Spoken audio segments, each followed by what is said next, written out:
I think it's more like our culture in social media. Example like the laugh. Laugh? Yeah, like Wiki, in wiki. yeah, wiki. I don't understand. Like wiki, Yeah, wiki, never wiki. How that goes in like. Assembled the security guard. I was going to one of the beach club here. I came with a motorbike. I thought I'd dress up decent, but they seem like they see me as I'm not a visitor. Okay. Probably like a cleaner or something, because they stop me and they want to check under my seat. Yeah, Okay. Which is that part is normal, but like they asked a few times, where do you want to go? It's like beach club. Is Why it do you want to go? normal? Like- why do I want to go? Like Yeah. I'm Why does eating. every Yeah. The security look like me, like it's very judgmental look. Indonesian backpackers, if you want to start traveling, just close your ear from all the negative perspective about traveling. You might heard about like, this country is hard to travel, the airplane is expensive and this and that. No, there are a lot of ways. Like you can stay for free, example in Couchsurfing community, even though I know it's not to sleep for free, but more like community itself. But again, it can save your money. If you hear this, I prove to you guys that even with less money, if you want to reach your dream, there will be a lot of ways.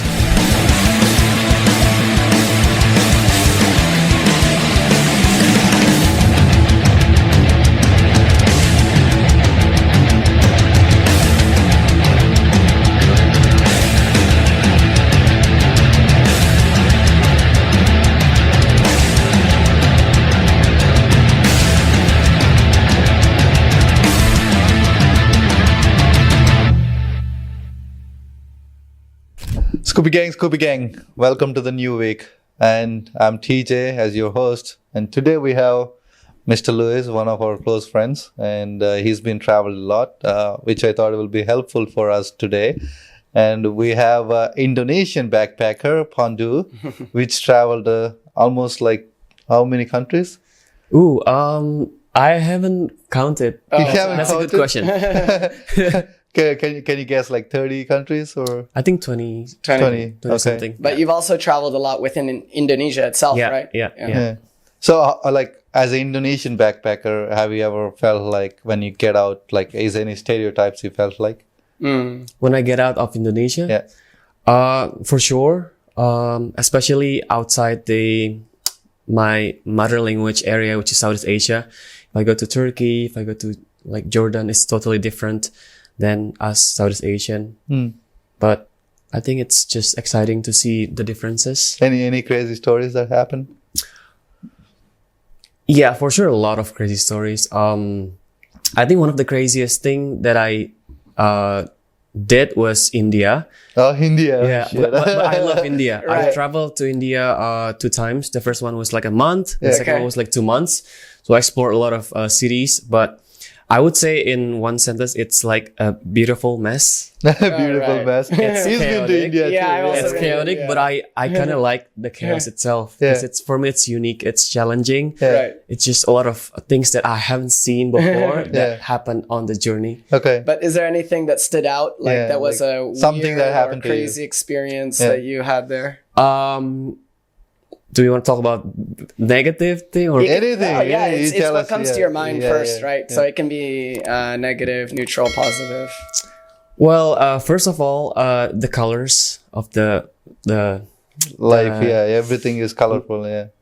but more like specific on the clothes itself. Okay, Sari, yeah. sari. Sari, yeah. I think it's Oh, really yeah. beautiful Yeah, because That's crazy. well, in my city where I grew up, Jakarta, Yeah. it's just basic business clothing every day. But when you go to India, even in the big cities like Delhi, Yeah. it's just so colorful because Yeah. people use like seems traditional Yeah. every time, every day. The only thing is common is pollution. That's true. I get used to it. I used to live in Jakarta. Well, yeah, true. Regarding the colors thing, I remember there's, I think it's either in Amritsar or Srinagar, they do this India versus Pakistan like ceremony. Really? Yeah. And so they Border. all march. The border, So yeah? yeah, at the border. They march and then they do like a performance with like, their military and stuff. And it's kind of like they face off. It's really, really cool. It's like a And dance off. in the yeah. crowd, the colors are so vibrant and amazing that when you take a picture, it's like a multicolored, like magical looking thing. It's really cool. I never heard it. I didn't travel India much, but I haven't lived in India so long, so I'm like, I have no idea. So you say colors as the most impressive thing, or like that's negative thing? No, it's like beautiful thing. It's like positive and So happy thing. So why do you think like Jakarta doesn't have that? Like it's because like everybody wears I think the it's same. just modern and like skyscrapers. People tend to be a little more sorry to say, but like close-minded. Then, well, if I have to compare to Bali, people like very open-minded. That's why when I moved to Bali, I feel more like I can be myself. I can express more of like my clothing, my hairstyle. Because I used to live in the neighborhood that is very conservative and have to traditional community. So if you look different, for example, like hair, if you're a guy, then if you have long hair, then you're people different. will constantly be judging you or asking you or like why you have long hair in a different way. And Okay. It was not the best part of Jakarta.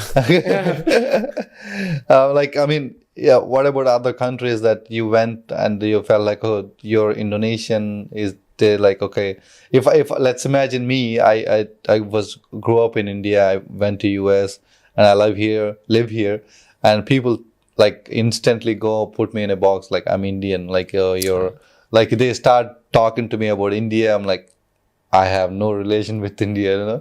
It's like something like that happened to you in anywhere.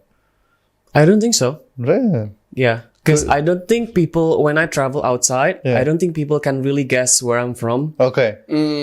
What is the country they guessed like that you remember? I hardly found the one that say Indonesia. I think it's more like some of them say Japanese, even India or Nepalese. Wow. Okay, Japanese I can see a little. Do you know what is the general stereotype people have of Indonesian people though abroad? Is there anything that they like, you know? Exactly, yeah. Like what? I think it's more like our culture in social media. Yeah. More of that. That it's such a prevalent part of the culture, or no? It's just like the modern part of us growing up. Okay, is it? It's like example like the laugh. Laugh? Yeah, like wiki. I don't understand like wiki. How How that goes in like. Can you explain it to us? I don't even know. Oh, Actually, that's a good question. Like I haven't really. Like everybody's in Indonesia, the main thing is there's a wiki. I'm like, what is this? At first it took me a long time to understand. Wiki means laughing. I was like, oh shit. It's like I think every country has this kind of thing, no? Like every country has like they kind of like ha ha ha. That's true. You know. So so you say laughter is the one of the cultures they say. Yeah, I mean like the stereotype. Okay. That at least a lot of people know about Indonesian people. Is like laugh too loud or laugh less? What? Laughed. No. It's just I think it's more that they use that terminology that is very unique. So other people would be like, oh yeah, like thinking about Indonesians always using the WK thing. Oh, it's the only comment section. Yeah. Oh, okay. I was like, actually, is people laughing too loud or something like that? Yeah, but so okay, I would ask. Traveling inside Indonesia, there is like 17,000 islands, over 70,000 islands, and traveling outside Indonesia, which part did you like most? Yeah, like comparing the two. I don't think I can compare because each have very different thing that I can enjoy. Okay. Example like Indonesia, well, we have islands, all tropicals, palm trees, but we don't have snow. I like snow. I like to see snow.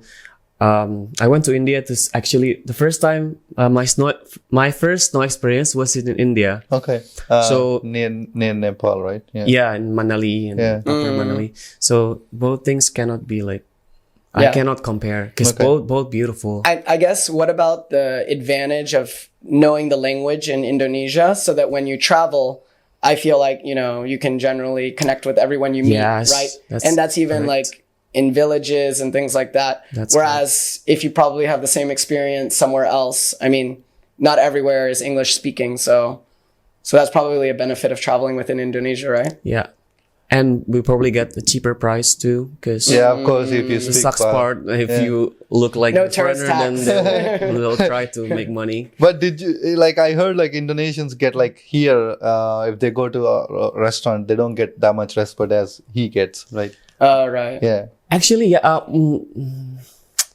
not so many of like that happened, but it did happen Okay. at least to me a few Okay. times, especially in Bali. Okay. Example, the security guard. I was going to one of the beach club here. I wouldn't say the name. Okay. I came with a motorbike. I thought I'd dress up Nice. decent, Yeah. Yeah. but they seem like they see me as I'm not a visitor. Okay. Probably like a cleaner or something, because they stop me and Wow. they want to check my, what is it called, the under my seat. Yeah. Okay, under the okay. sea. Which is, that part is normal, but like they asked a few times, like, where do you want to go? It's like, beach club. Is Why it do you want to normal? go? Like, Why do I want to go? Like, Yeah. I have Why a does meeting. everybody want to go who's inside? Yeah, 'Cause they yeah, wanna yeah. enjoy I have the a beach meeting. club. yeah. The security looked like me, like I Wow. don't know, like it's very judgmental look, Yeah. something like that. And it's your own people. Like, yeah. And other thing, I was having a lunch at one of the restaurant actually in this street. Okay. So there's like a queue. Behind me was a girl foreigner. Okay. Um, She And gave the the- seat to him. no, like the staff over the menu and ask what that she want to order Yeah. without asking me anything. Okay. So he kind of skipped me. Okay. Wow, that's weird. Yeah. It happens. Yeah. Yeah. It happens to me too. Yeah. Yeah. I mean, not much, but that happens to Yeah, me. not But much, sorry to hear that. Like, happens. it happens to Yeah. your own people. It's Right. yeah. I think I mean, in Bali, that little has to change. Like, it doesn't matter. Everybody can pay for it. If you're there, if you're trying to buy something, you're trying to pay for it. So you have to respect every customer the same. So how is traveling like Indonesia, other parts? Is it the same as traveling here, or is like Oh, it's very different. Yeah, It's, that's what I was curious to ask as well, because obviously there are strong cultural differences in Yeah. each island that religion is one of them in many islands, but it goes past that, I imagine. The Yeah. language is different, the local customs, all that. So what are some interesting things you've experienced while I think it traveling feels Indonesia? more like authentic because it's less tourist, so I can really fully enjoy of the local living. Well, it's also beautiful here, but a lot of places are like just packed of tourists that wants to take picture for their Instagram. Yeah. While it's just a queue of people wants to take picture of Instagram, everywhere? but not really enjoying Okay, like one of the waterfall called I don't want to say name, but like they don't even swim there, just Yeah. like queue and take picture and go. So As an influencer, what do you tell them? I don't think I would say anything because They- they probably enjoy it anyway. Right. You can only relate your own experience. Yeah. Right. I used to visit those places a few years ago before it gets viral, so I had my chance to really experience that. Yeah. But now I don't think I would go to all these places that become Very famous and only just photographic. Yeah. not authentic Yeah. anymore. Yeah. Well, yeah, in other islands, it's just Right. you can really fully enjoy the experience. You can swim, you can dive, you can Yeah. do whatever. I'm curious, what are some of those like lesser known destinations that might not be on the average like traveler's Yeah. radar, where they can experience this kind of more low key local life? Yeah. So I would say one of them is the one that I just went like a week ago. It's called there's like specific lake called Paisapok Lake. Okay. I I don't know spoke. if you see my I saw one of the content. you found Yeah. the river and it's like Yeah, it's green. the water is very clear and Yeah. just beautiful, magical. I only saw 5 to 10 people there, Okay. so it's still like very beautiful. The access to go there is a bit difficult, but that's what makes it a bit More of, like, interesting, yeah, yeah. secret. Yeah, more adventurous. And yeah, Yeah. also like limiting the tourist that goes there. Which location is it in? It's in Sulawesi. Sulawesi, okay. Central Sulawesi. Okay.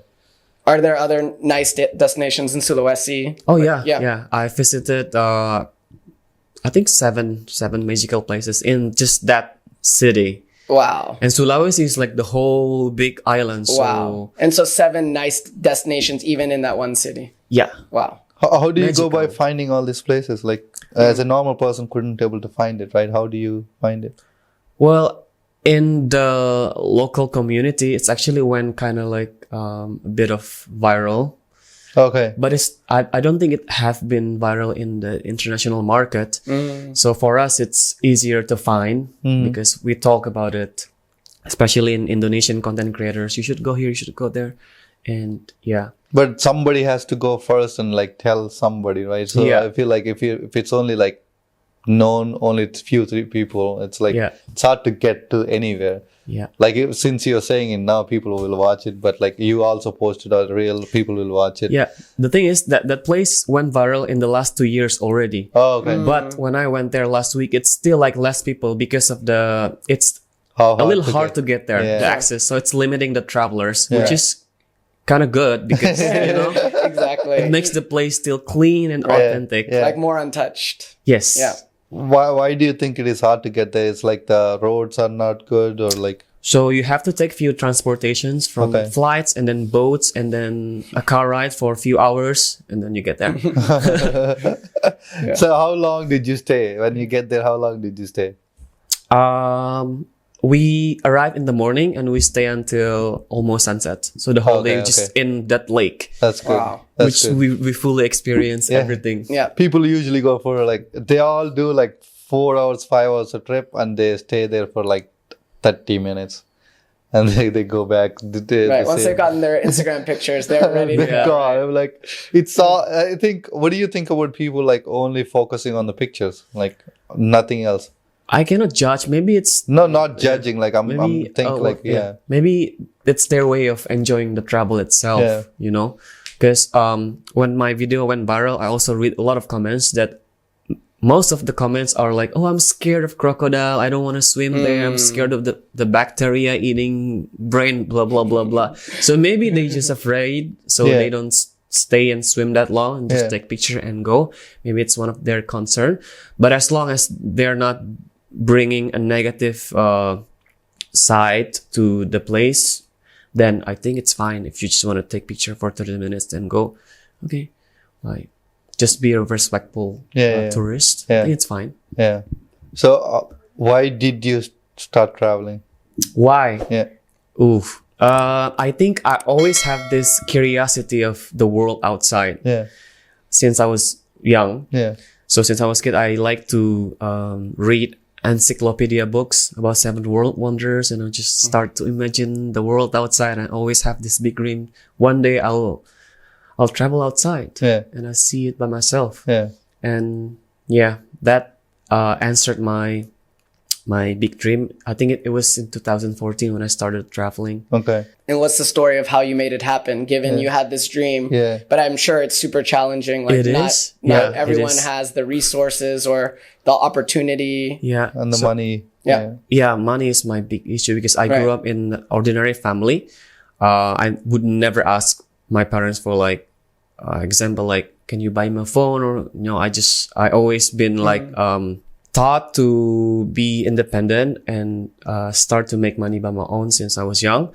So, to get the money to travel, it's quite really hard. So I think for like a year, there was like a time where I tried to join a lot of competition and like online competition that the prize could bring me travel outside. Okay. And I never win until I did win this one competition in 2014. Okay. The prize was iPhone, Okay. but I did solve the iPhone and I bought ticket to Thailand, and that was my first Wow. trip Such a ever. cool story. Yeah. Oh, can we know what is the competition?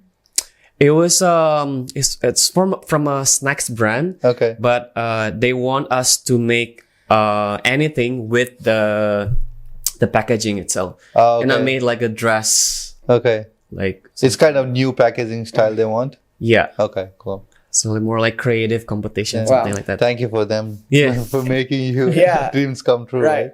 That's cool. So and that's it kind of nice. that must be one of your interests now because you have a clothing brand, right? Oh, that's interesting. I never see that. So that's a connection, I think right? so, Like, yeah. Yeah. because you use that, like, it's funny how that all came Yeah, together, yeah, right? yeah, Like yeah. that fueled your, For sure, yes. your ability to travel. Yeah. Which is really cool. So yeah, like after the first trip, like you continued on like how to make a little bit of money Yeah. and also travel So at the same on the time. first trip, I started to realize that travel is not as expensive as I thought. Yeah. Because I joined this community called couch surfing for the first time. Couch Surfing. surfing. Yeah. They kind of changed my life actually. It 'Cause I kind of host- changed a lot of backpackers. Yeah, thing, it actually. really opens my eyes because after that trip I Yeah. started to host a lot of runners in my family house, like many of them, and they told me their story, and that's how I got inspired. Oh, I want to see, and from there, I started to try to look for like a freelance job because I was a student before. Yeah. Start to save money, and then I go travel by my own funds.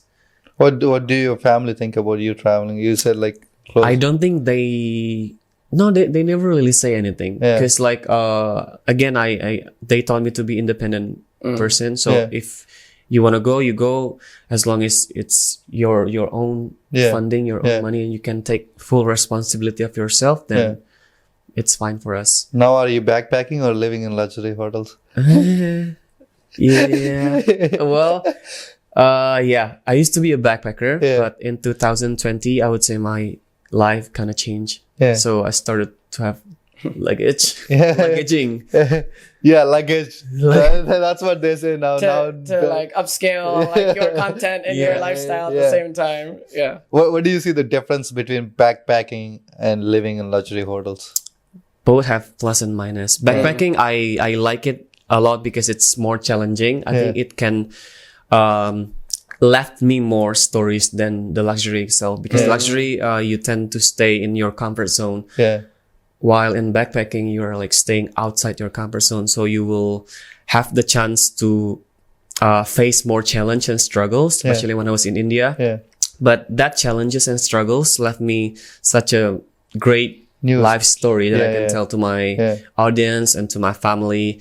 But in the other side, like I said, my life changed in 2020, so I was not backpacking anymore. In some part, it's staying in the comfort zone. It's very comfortable, and I also feel grateful because it's like harvesting the fruit that the seed I had planted a few years ago. So in 2020, I started to pick up all the fruits, and like this is what I get Right. with from Yeah, all yeah. my journey. That's true. So I enjoy it. But in some part also, I feel I really missed backpacking because, I mean, you can still go back to it if you want to, right? yeah. But you still know in the back of my head, the back of your head, I can. Now I go- have a choice, like Yeah. backpacking or like stay in 5 stars hotel, because like now I afford it. So Yeah. that is a little hard to, Yeah. you know. How about meeting people? Like one of the things with backpacking is you can easily meet people. Yeah, true. Yeah. But it's kind of hard, like, honestly, to go reverse in comfort. Yeah. You know what I mean? Once you've Yeah. lived in a life where you have a more Yeah. comfortable life. I kind of understand it. Like for me, I never stayed in a hostel. I still don't want to stay in a hostel because I don't like the public bathrooms thing. Like I like my own private bathroom, but I would like to stay in a guest house where I can meet people, which is like little comfort, and also at the same time you can meet people. But living in 5-star hotel, like I feel like a lot of, for me, I won't able to make friends. I feel like yeah. So like, do you ever feel like when you stayed in 5-star hotels, like it's hard to make friends or something like that? Of course. Yeah. But I already know that before I even go to the 5-star. So Okay. my intention was not, Right. Okay. you know, meeting friends or whatever. Yeah, I just yeah. want to enjoy and, you know. Enjoy the pampering and Yeah. Floating breakfast. yeah, exactly. One of the you said you're when you were backpacking you had made like some of the life stories, like can you tell us one life changing life story you experienced? Sure. This is one of the craziest thing that I experienced. It was again in India. Yeah. India. So I brought very little money. I Yeah. think it was like around 200 USD Okay. for a month Okay. in Nepal and India. Okay. But at some point, my money was out in my I think it's my 18th day. So I still have 12 more days. Okay. It was in Taj Mahal. Taj Mahal, okay, in New Delhi. Yeah. So Taj Mahal is like my big in Agra. Yeah, I was like, yeah. It's like my big dream. Yeah. Like I love watching Bollywood, and Taj Mahal is like one of the things that I really want to see before I die. Yeah. But then when I arrived at Taj Mahal, I didn't have money to buy the ticket to get inside. Yeah. So I asked the staff if I can get the local ticket price, which is very cheap. Yeah. But unfortunately, they couldn't help. But then when I about to go home, there was like a tuk-tuk driver. Yeah. He offered me if I want to see Taj Mahal from the backside, which is there's like a park called Metabah. Okay. You can see it Okay. from across the river. Yeah. You just cannot like Yeah. get inside and touch it or whatever. Yeah. But then, okay, yeah, let's go. And then I didn't know about the park. He brought me to the park and I finally saw Taj Mahal and I was so grateful. I cried and I took my notebook. I wrote saying like, I'm grateful for this. And then I took a picture with the background of Taj Mahal. Yeah. And short story, after that, I went to Delhi and I didn't have money anymore. Wow. Yeah. Anymore. Fortunately, I was hosted by one of the couchsurfing person. I didn't tell him that about my problem because it would be a bad thing. Yeah. Yeah. Yeah. I just tried to find out what should I do. Yeah. I need money. Yeah. Yeah. I had an option to call my parents, but I just no. Don't want. Yeah. Yeah. So the thing that I did was, it's actually a bit spiritual. Okay. So when I tried to think, I saw the picture that I made. Oh, you took, I'm yeah. grateful about Yeah. this experience in Taj Mahal. And I suddenly had an idea. Why don't I try to make money out of this? So what I did was I announced to my audience, followers, which is not that much that time. Yeah. I say to them that, hey, tomorrow I'm going to Ladakh. It's a beautiful mountain in the north of India. If you want me to write anything that you want, you can say happy birthday to your friends. You can say I love you to your boyfriend, girlfriend. I can write it down and I will take picture with the background of beautiful mountains. Okay. The cost is, I think it was like 20,000. No, actually, it was cheap. 20,000, I think. Rupiah. Yeah. Yeah. Right. Very cheap. Yeah. Per photo. And I was shocked because in 2 hours, my bank account, it was, I think it was 30K before. So only 30K. But in 2 hours, it became 800,000 rupiah. Wow. So around 20 or 40 people ordered that and paid that. Yeah. So I was shocked and I was so great. Again, I cried and I say thanks to God, to Allah. And then that way I did again in the next city. So every time I go to another city, I announce, hey, I will go to the city. So it I will go unlocked to creativity, Yeah, which is it's pretty amazing. yeah, That, it's- like the worst of it's- situations, like Yeah. kind of gave you an idea of, how to monetize the fact that you've Yeah, created yeah. a It's follow- not God. I think you being smart. Yeah. But yeah, combination of both. things. But yeah, he get give Everything an is just idea. connected, So yeah, that's one of the crazy Yeah. stories. It's it's That's super cool. Yeah. Did you continue to do that later on, or that was just for that trip? No, in the next trip for like at least a year, Yeah. I continued that. Right. Okay. So you created like a new tradition kind of thing. You know? Yeah, and so my story when I went home, I told the story in I had a blog before. It went viral, and I get like newspaper interview and stuff. And then since then, that way of I call it the paper sign. It's a lot of people followed that. A lot of backpackers in Indonesia followed that way to survive and to make money. Yeah. Well, it's the same thing I was about to get to. Like, there's not a lot of Indonesian backpackers out there. Not really. Yeah. Not really, right? Not really. Like, what do you tell Indonesians, people like go travel? Like, I think us Indonesian, I can also relate it to myself before I go travel. Yeah. I'm scared of traveling because I heard from someone that this city is that and the airplane is expensive, this and that. So what I did was I closed my ears and I just experienced myself and find out that it's not like that. Like I said before, in 2014 after Thailand trip, I started to realize that, travel is not that expensive as I thought before. So I think Indonesian backpackers, if you want to start traveling, just close your ear from all the negative perspective about traveling. You might heard about like, oh, this country is hard to travel, the airplane is expensive and this and that. No, there are a lot of ways. Like you can stay for free. Example, in couchsurfing community, even though I know it's not to sleep for free, but more like the community itself. But again, it can save your money, and yeah, just start to experience. Just go. At least I proved to myself, and if you hear this, I prove to you guys that even with less money, if you want to reach your dream, there will be a lot of ways. Yeah. So just go. Right. Just gotta find a way and like do it. Yeah. Like one of the things is like you're grateful that you're able to make a smart decision or creative decision to able to make money, and able to travel. So what is the hardest thing you ever experienced while traveling other than that running out of money? Like something that happened to you, life-changing also. It's kind of... Yeah. I think, so before India, I went to Nepal first. Yeah. Actually, the one thing that made me want to go to Nepal is snow. Because I never seen snow in my life, and I know in Himalaya they have snow. So I went to Nepal, and I decided to go hiking alone because from what I researched, you can go with a guide or porter, but it will cost you around $20 to $30 a day, which is, I don't have that budget. Yeah. So what it was, okay, I'll just do alone. So I hiked 5 days alone. I was expecting that I will meet another hikers, but unfortunately, that was 2 months after the biggest earthquake in Nepal happened. So a lot of travelers canceled. So it was quite very empty, the mountain itself. So I was just like by myself.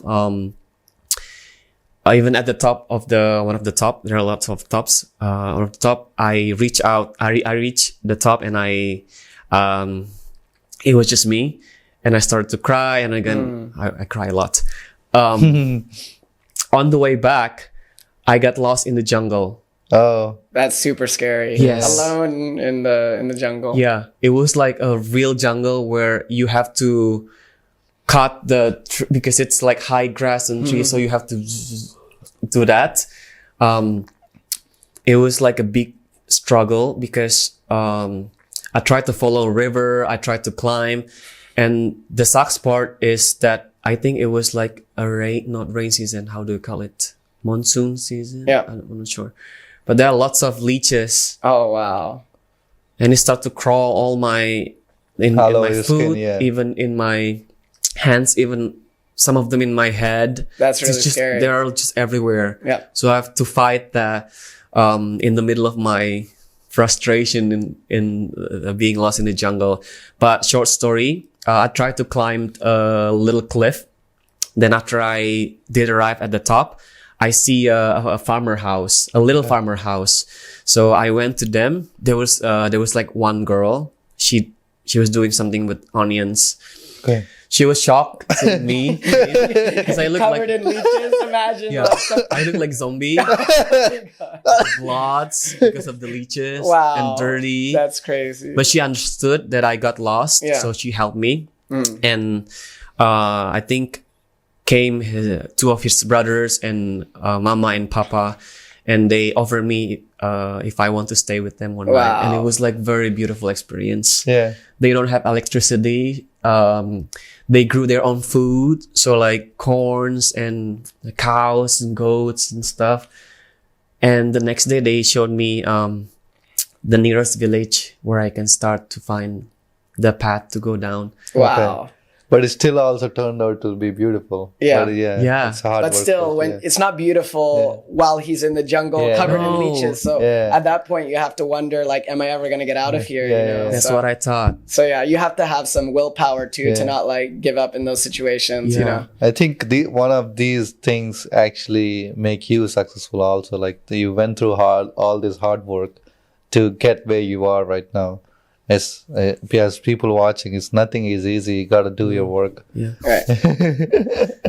Yeah, like how long did it take you to build your audience, for example, like from when you started traveling? Because there's a, obviously a difference to funding your own travels with outside sources to then, becoming so successful that, that can help, like what you were saying, that you are earning a bit while traveling as well. Yeah.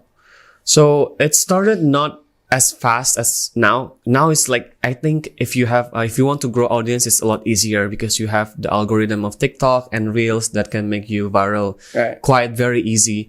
While in the, a few years ago, I think you also experienced Instagram. It's really hard to grow. You have a different strategy than now. You have to be in a community, travel with another content creator to grow. But for now, I think you have to follow what's actually trending now, which is Reels and TikTok. I started my Instagram page with photos, so I'm basically like a travel photographer too. But now I have to lower down my idealism that kind of don't work anymore. Yeah, I tried to keep on it, but it's just like it doesn't make me grow. Yeah. So now I have to think more in a creative way, how to actually make reels that is still in my style and not lowering down my quality. Yeah. So, yeah, I think first of all, you have to know, what's your branding itself. Are you like a travel vlogger? If you're a travel vlogger, then what type of content you want to experience, you want to share. Example, you can share information, because some people don't like to share information. They just like to share more like the beauty cinematic scene of the place, and it's all up to you. Yeah. And if you want to grow even faster, you hear what audience wants by seeing which type of content that goes really well in your page. Example, the one that I post last week about the lake, Paisupok Lake, went viral really fast, and that's actually the first style that I tried. So it was like a very informative content about the lake, and I speak English with subtitles. So now I know that went really well. Yeah. So next time I have to go as fast as I can to make the same style of that content, because that's my momentum, and I don't want to lose my momentum. True. Yeah. You can reach both audiences that way, right? English and Indonesian. Yeah. And what you're saying about creating content that is helpful. Like, I know there's a guy, Travel Tom Tom, and he creates a SIM card guide in every country he goes to. SIM card guide? Yeah, SIM card guide, and a very, very detailed one where he goes through all the different companies and which one's the cheapest, the fastest, best coverage, all that kind of stuff. And that's like, someone who's traveling, like, they probably don't want to do that, right? They want to experience things and stuff, but that's a way to, build an audience, get more visitors to your page and these kinds of things. So sometimes you have to think a bit outside of the box in terms of it's not even necessarily always the pure travel content that will do well. It'll be like these. It's also niche and very knowledgeable too. Like people struggle to go to different countries and can't able to find, don't know how to find a swim card. Yeah. So you have the guide, and it's very easy to find something like that. Yeah. I think certain influencers like you used to be travel photography, like you said, like now you everything is moving fast forward, right? Fast paced. Yeah. And you have to adjust too, if you want it to be an income source, right? Like, it's not always going to be, some of it you can do your idealized content, but sometimes it might be having to do different things because it brings, more views and all that. Yeah. So how important is as for you, as when you're traveling, how important is for you to also like make money from it? Well, now it's very important because it's my full-time job. Okay. But before, I was working 9 to 5. Actually, I was working for Los LeBlanc. Los LeBlanc, for almost a year. Very cool. Back then, huh? Yeah, 2018 until the 19. Okay. I think his content is going down or something, no? I feel like not as much. He's trying different style now. Yeah. But I think his YouTube is still going really well. Okay. Yeah. But I feel like he has established a lot of other different income sources compared to content creation now. But he traveled same time as you to Thailand, right? Yes. Yeah. So that's when you met him, or? No, actually, met him because he shared in his story that he needs an editor, and I applied. Yeah. and I got accepted. Okay. Yeah. Cool. But anyway, you were talking that Christian have side businesses. Yeah. So I think it's also important that you have side business rather than depending your life on social media. Yeah, Even though I would say now most of my income come from social media, I would still have to think to make other side business because you will never know that when social media gonna go down. And Yeah. you're at the mercy of the algorithm changes and things like that Yes. too, right? So, I know in YouTube there's things about monetization, demonetization, which videos can get views, and Yeah. then is your videos getting recommended? There's so many things that are a bit out of your control too. Yeah. So yeah, it's something like algorithm, like even tags, hashtags, anything that like quality, which is all read by YouTube and like then pushes it. And sometimes it only pushes it to the history of the people who's seen it. It's kind of like, I don't know how to say fucked up. One thing I wanted to talk about is like, obviously when people talk about traveling and backpacking, it's usually in a very positive light, or being a full-time traveler and that kind of things. But either what are some of the sacrifices you feel you've had to make to kind of live this lifestyle, or what are some of the negatives of living this lifestyle? Yeah. Negative thing. Well, it's not only negative, like it's more like sacrificing. Like imagine, like Yeah. right now I'm here. Some of the things like I'm sacrificing, like driving a car. Like I'm just normal example. Back in US, I love driving a car. Here, even if I can, I don't want to. So that's just an example I just got in my mind. But yeah, some of those things like which you feel like, oh, I'm really sacrificing this. Yeah, I think one of the thing that I feel lately is being settled down. I'm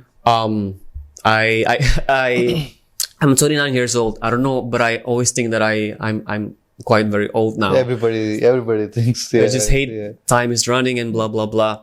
So lately I've been thinking like, am I gonna do this like forever? For how long?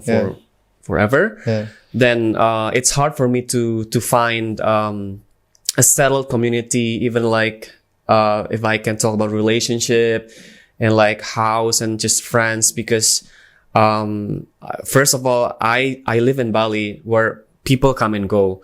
I have to We always experience this problem all the time. We talk about it every day. Actually, I just have to start a new relationship, friendship with a lot of new people time by time. Yeah. And plus I'm a traveler, so I travel here and there, and it's just like exhausting. Sometimes I just want to settle down and have my own family and live happily ever after. I wish there was like a part of Bali, like a town where only long-termers were allowed. Right? It's so like you didn't have to have the conversation with each person. How long are you staying in Bali? Immigration check. Only for this town. Right. How long is visa stay? Yeah, Get in. exactly. It's like it's the same thing we expect. Like talk about like living here is one of the hardest thing is like sacrificing that you're having someone. Yeah. Actually, it is a sacrifice living here. It's a biggest sacrifice actually. The friendships, like I don't know how many people came and go, and how many relationships came and go after like the people I seen, the people I personally met, the relationships I had. Like this is the one of the hardest parts traveling anywhere actually. Yeah. So, and even that, it's hard enough as a base, but if you're full-time on the move, that's even more challenging, right? Like then you really don't have a base of friends, a base of a city, like those kinds of things. But I like to ask, like, as you both travel more than me, like for me personally, I haven't traveled, I just lived places. When I came here, I settled down, like how you guys feel about like going like couple days here, couple days there, couple days there for like a year? Like how is that like for mentally? I think you have more experience because you live in Singapore true. and you live in Bali. So I would say for me, like if you're in the right stage of your life, where when I did the full-time travel, it was when I was between 24 and 26. Yeah. Okay. And you are really just like on a journey to like experience new places. So it's super exciting to talk to other travelers, and you hear, oh, there's this national park you can go to that has these like crazy mountain views and you can do hikes. or you can go to this beach town that has dolphins or whatever. So there you're really like on the move, but it's because you're just excited about the next place you're going to over and over and over again. But eventually it gets exhausting for sure. And especially if you don't take breaks during that time. So I think almost all people who do the long-term travel eventually settle somewhere.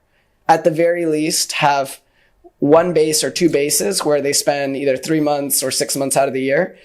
Because, yeah, it's really not sustainable for long term. But I think to do it for a shorter while, it can be really, really fun. Same. Same. I mean, well, a lot of people work 9 to 5 and they save money, and when it's summertime they go on a backpacking. So I think for that type of living, I think it's fine, because I also used to live that kind of living before. But when I start to be a full-time travel content creator, the first 1 or 2 years it gets exciting, and I have no exhaustion. Because I just want to create more. I want to travel more. But then I get in a point where I'm like, maybe I grew up already. Like I already have my audience, and it's get a little tiring. Yeah. Especially in more of the like personal side of myself. Things. Yeah. You feel like, okay, now it's time for you to think about yourself more than the audience. Now I travel more when I have a job offer. Yeah. Okay. I think you're in a stage right now. I'm gonna settle down, and I'm gonna travel when I can, like twice in a year maybe. Yeah. That's understandable. Like, I mean, I still hear, like, I just go out for a week or 2 weeks. A week is good enough, I feel. And you miss Bali as soon as you get out of the place. How is that for you? Like, traveling everywhere. Why did you think about settling down in Bali? Well, I dropped out college in 2017. I was looking for a job. I applied for Singapore, Jakarta, and Bali. And the one that I got accepted is actually Bali. Okay. So it was not really my intention to go to live and move to Bali. But I got the job, and I started to live here, and I just feel very comfortable, and I can be myself, and I just love everything about Bali. And yeah, I can see myself living here for like long term. Okay. So for a personal thing that I can be myself, and people are not judgy, and I can be myself here. In career wise, because I'm a travel content creator, is also very benefit me, because there are lots of place of travel here which I can reach very easy in such short time. Because when I live in Jakarta, it's really hard to find place to travel. At least I have to drive for like 2 or 3 hours to another city to find nature place like waterfall and, I don't know, river, lake, something like that. But in here, it's very easy. You can just drive 5 minutes and you arrive in the beach. Another waterfall 15 or minutes, something. rice field, waterfall. So Right. I mean, that's the beauty of Bali, right? yeah. I mean, do you think Bali is losing its touch? Slowly, yes. Yeah. Why? Because of a lot of buildings? And Developments, buildings, a lot of... I used to live and stay in Canggu in 2018. It was quiet, okay, and I can handle that. Yeah. And Shortcut was beautiful. Shortcut was beautiful. It's just rice fields. Yeah. But now it's all buildings, and it's getting really packed and crowded. Yeah. In the other side, I'm happy because for tourism, for like local, for business, it gets really well. But then for like to really feel the authenticity and do you think even like fresh air. Do you think locals are happy? I don't think locals are happy. I feel like, I mean, as far as I see in the consideration, you think they're happy? About all the constructions. I think they are happy. Okay. I mean, ultimately, like a lot of people are selling their land and they're making money that they never could have dreamed of, right? Yeah. So, you know, I know my parents bought property in Costa Rica, and, you know, to them it wasn't as much money, you know, being in the US and all that. But to them, that's life-changing money. Like they can go retire, they can build a proper house, maybe, that kind of stuff. So it's kind of a trade-off, right? I'm sure they obviously don't want to see the natural beauty, Destroyed. get ruined. Yeah. But the thing I think too about Bali is it's so big that like, if you want to go see beautiful places and go to more rural life and all that, it definitely exists. Yeah. You just have to drive west, north, east of Canggu, right? Yeah. So, But I think there should be a balance, I feel, right? Like not build like 10-story building or, something which is like covers all the things. definitely. Yeah. That's the hard part is that there's not necessarily someone who's managing that, like who's ensuring that they can't build these large buildings that kind of ruin the character of Bali. Yeah. So, yeah, hope for the best for the Bali. Yeah? We all live here. What is the best country? Don't tell me India, please. Other than India, then. What is the beautiful? The best country so far you've been, other than Indonesia. right. Let me think. It's not an easy question. You want to go first? I wasn't ready for this one. In general, I tell people I'm going to say more than one because that's easier. But places I really, really enjoyed because of their combination of like the food, the nature, the people, all that kind of stuff. Brazil. Okay. Brazil is awesome. And in particular, Rio de Janeiro as a city. Just the fact that it has these like stunning beaches and then in the middle of the city, it just has mountains. Like that combination is something that I've always really found beautiful and I really valued. So there you can have tons of fun at night, right? Like the nightlife is good and all that. And the day you wake up and then you have like a magical beach right in front of you. So I really like that. And then I also really like South Africa, Cape Town in particularly. It has the same vibe where it has this really, really cool mountain you can climb in the middle. It's called Table Mountain.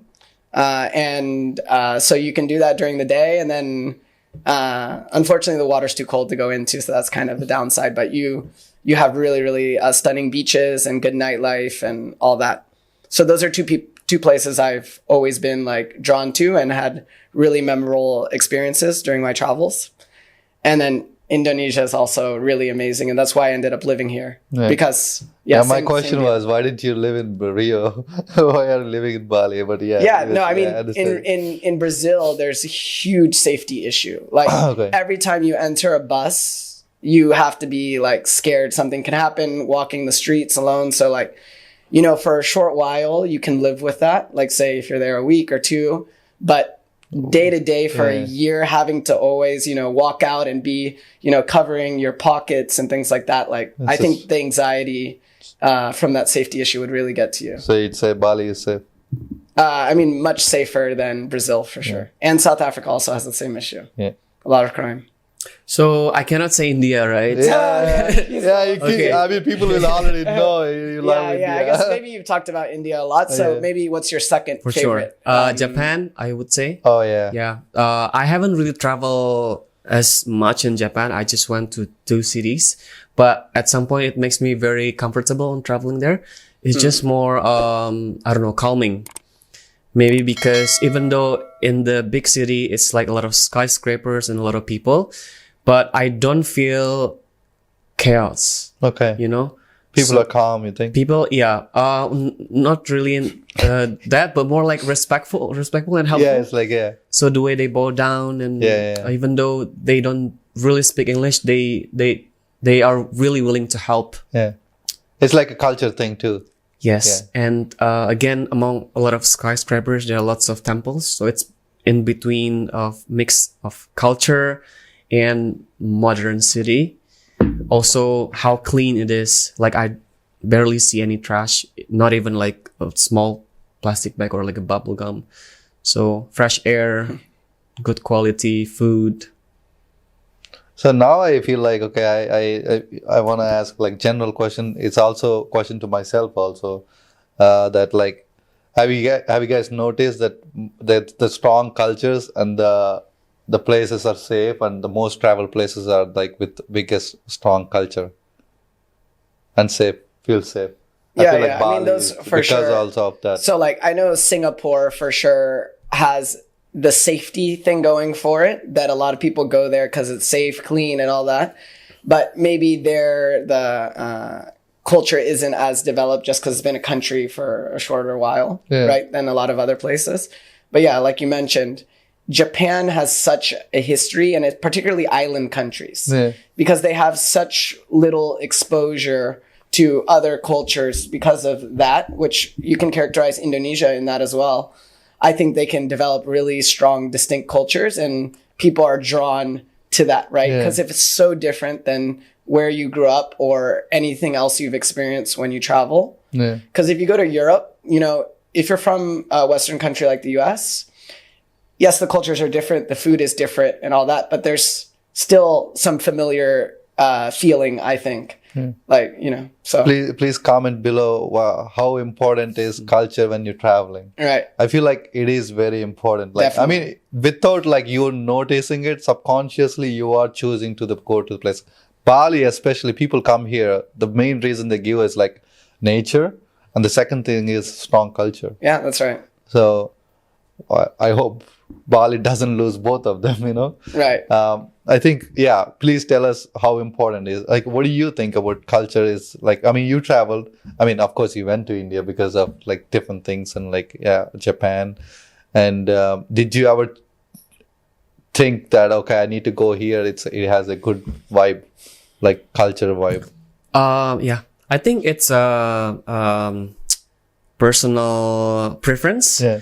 So me personally, I love culture. I tend to travel to the countries that have strong culture. That's why I love travel in Asia, like Indonesia and Vietnam, Japan, and else. But I think also a lot of people don't really mind going to a country that has like a less culture. Maybe they enjoy shopping, maybe they enjoy staycation with floating breakfast, and that's their way of travel. And if you're happy about it, then go for it. But I'm happy with culture. I think most of the Europeans does that. They look for culture too. I feel that's like true. Asians who get out of their places, because I feel like Asians already have strong culture. When they go out, they want to experience like shopping. Actually, that's true. Yeah. A lot of Indonesian wants to go for luxury, like to Dubai and shopping. And US, New York, shopping.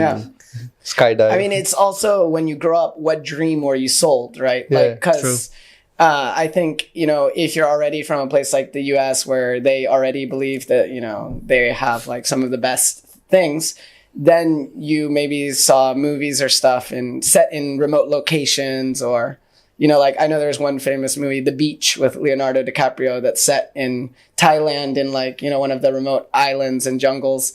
And so these kinds of things are probably more in the memories of these people. Is it Blue Lagoon?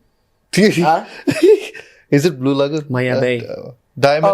Oh, it's, Maya Bay. Maya Bay. Of course, now it's become like a tourist, you know, like where there's millions of people, so you can't really enjoy. I was trying to guess the movie. The name of the movie is called The Beach. The Beach. Oh, Beach. Oh, okay. I mean, what do you guys like? Which culture is more strongest, do you think, so far you've seen in the world? Which country, you mean? Which culture? I mean, so far. Is he going to get mad if we say India? No, okay. No, I don't. Can we? Right. No, okay. Which culture do you guys liked most and enjoyed most so far, except the culture you have right now? I mean, okay. Well, Japan. Yeah. I mean, like in terms of like strong culture, unique everything, to me, India is super, super unique. And in particular, because I took kind of a road less traveled, because I went overland from Myanmar into India. And so the first places I visited was Northeast India, which is called the Seven Sister States. And there they have like one state, Arunachal Pradesh, I think, that is like really, really tribal still to this day. And you need a special permit to go there.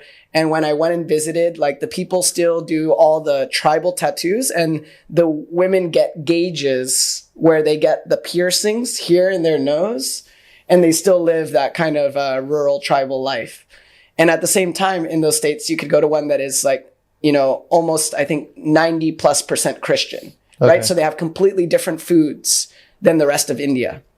And slowly you make your way. And the crazy thing about India is that each state could in and of itself be almost a country because the culture is so different. Culture different, food different. The language, the everything. So the fact that traveling India, you can almost get, like 30 countries in one is really, really unique. And, the food, the markets, the clothing, like the things are really, really distinct. So I love that about traveling India. I haven't following any news about India recently, but some of the guy mentioned, I asked the audience like what should I do for 50th episode, and he's like, talk about India and tell people that India changed name to Bharat. Oh. And I'm like, it's been there for a while. Like India has the second name is Bharat. It's like it's an Indian name. It's other than people call it. But like, is it a new thing that I don't know of, that like no more India, it's just Bharat? I haven't heard anything related to that. Yeah, it's weird, because it's been there like since I was like, we call it in our language Bharat. We don't call it India. I think that's quite common, right? Yeah. What's Indonesia called in Bahasa Indonesia? Is it still the same? Okay, the same. Yeah, but like I know Japan, I think is like Nihon. Nihon? Yeah. Okay. And like, so, Deutschland for Germany and things like that. So, I mean, I think it's super common to have a different name in, the national language. Yeah. So yeah, I mean, it's not new. So I don't need to change my passport. Okay. Any advice you guys have for the backpackers? Any kind of little tips that make sure? I think it's just don't stress too much about the planning aspect of things and all of that, because part of the joy of doing it is arriving somewhere. You can have a loose plan, all that kinds of things, but you just kind of treat it as an adventure. And when you arrive in the places, you maybe discuss with the people in your hostel or people you meet along the way. And then I think that makes it a bit more fun. Right? I agree with you on that. Like, because I didn't travel outside, but I traveled here in places.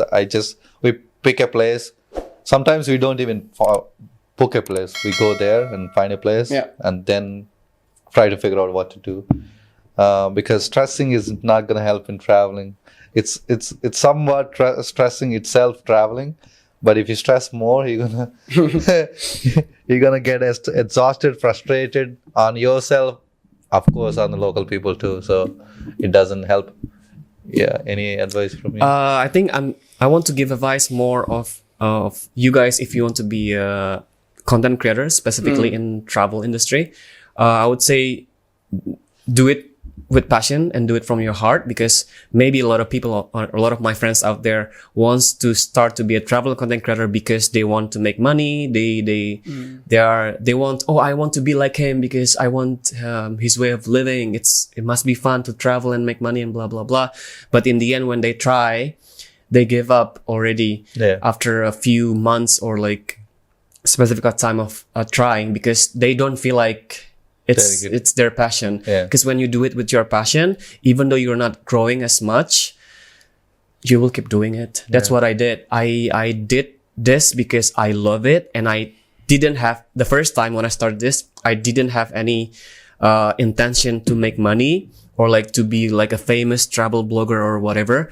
It's just because I love to travel, and from that curiosity and passion, there is like a willingness to learn every day, to improve every day of like travel photography, travel videography. So yeah, I think it all comes back from your passion. If you think that you try, but you haven't succeed, then try more. But then if you give up, then I would say maybe that's not for you. That's not your passion. Try other things. Good advice, actually. It goes for everything, actually. It goes for me also. Like, I've been doing it. I mean, I'm not growing as much as I think, but I'm keep on doing it because I love it. That's your fun. Passion. Yeah, it's you like fun. it. Yeah. So that's all it matters. Makes you happy. Yeah, and interviewing the type of people you want to interview and those kinds of things, right? And it's also my choice to do what, right? Yes. So like it is. So good advice. And also, I have to tell your listeners, I mean, Guy is down to earth, not only camera. Like, he, I mean, you are very nice, and you caught on time, and like you were like, look Yeah. at him sitting like. Very stylish, that's for sure. And yeah, of course, really thank you for being here. I hope you do. I hope your dreams actually you're trying. Your future is trying to be settled down and like No. make more travels once a year, twice a year. I hope that happens, and I hope next year I'll see you here. And I hope we hang out sometime like here in Bali. We're all here anyways. Yeah. Really, thank you, Louis, for helping me co-hosting, and also you gave a lot of good insights to the people too. And thank you. I'll see you guys next week, and please subscribe for both of them and me too. Thank you.